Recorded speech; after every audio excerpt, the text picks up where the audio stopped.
वैशाली हरिलाल डोंगरे, इयत्ता 9वी, शाळा ज्ञानदीप विद्यालय, येगाव नांदवड। माझ्या भाषणाचा विषय आहे भारतीय राजकारणातील युवकांची भूमिका।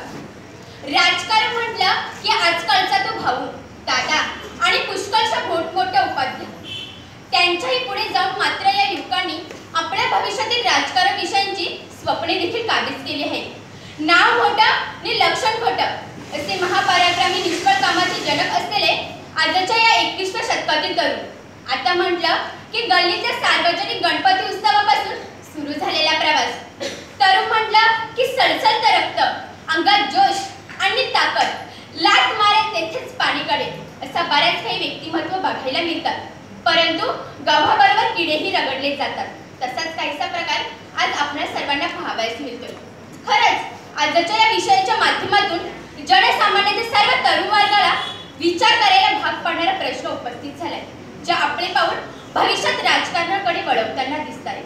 आजच्या काळाच्या राजकारणात आपली सत्ता कायम टिकवायला जी प्रतिष्ठा पडायला लागायची, आज ती आपल्याला हळूहळू कोलमडताना दिसते। निश्चितच तिचा ऱ्यास होत चाललाय।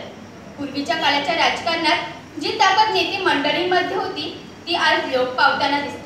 निवडणुकांवर उधळला जाणारा पैसा आज सर्वात मोठा प्रश्न आहे।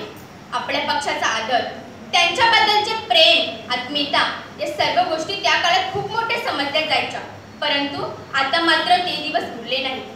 अगदी पहाटेच्या सकल झोपेत स्वप्न बघावं आणि कुणीही उठून राजकारणात यावं, असाच काहीसा प्रकार आज आपल्या सर्वांना पाहावयास मिळतोय।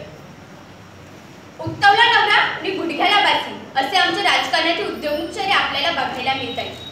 21व्या शतकातील तरुणांना काही लोकांनी आपला प्रतिनिधी म्हणून कुठेतरी स्थान द्यावे याने लगेच दुसऱ्या दिवशीपासून पांढऱ्या शुभ्र खादीचा शर्ट आणि पायजामा घालावे असे आमचे भावी नवतरुण राजकारणी म्हणतात ना, आहेत तरुण तर घ्या करून असे आमचे भावी चेहरे भारताची व्यवस्था सांभाळणार आहेत असा साधा एका क्षणासाठी विचारही केला तर आपल्याला धाक पडतो।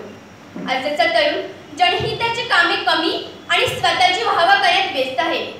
आपल्याच घरातील जर कोणी राजकारणात चांगल्या प्रतिष्ठित ठिकाणी असेल तर मग मात्र सोन्याहून पिवळाच। 21व्या शतकातील तरुणांनी राजकारणात आपली वेगळी अशी ओळख तयार करण्याचे कष्ट केव्हाच सोडून दिले आहेत। तो फक्त मोठमोठ्या व्यक्तींसोबत छायाचित्रे काढणे, सभा, भाषणे आणि छोट्या मोठ्या कार्यक्रमात आमची हजेरी लावण्यात व्यस्त झालाय। व्यक्ती स्वातंत्र्याचा पुरेपूर फायदा हा राजकारणीय तरुण घेतोय असे म्हणायला काहीच हरकत नाही। त्यांच्या आयुष्यातील शिक्षणाचे महत्त्व, मानमर्यादा, सन्मान याची नीतिमत्ता मूल्य तो कधी काळीच विसरून गेलाय। तो त्याच्या या दयनीय अवस्थेत कुठल्या ना कुठल्या मार्गाचा अवलंब करतोय हे त्यालाही कळत नाही।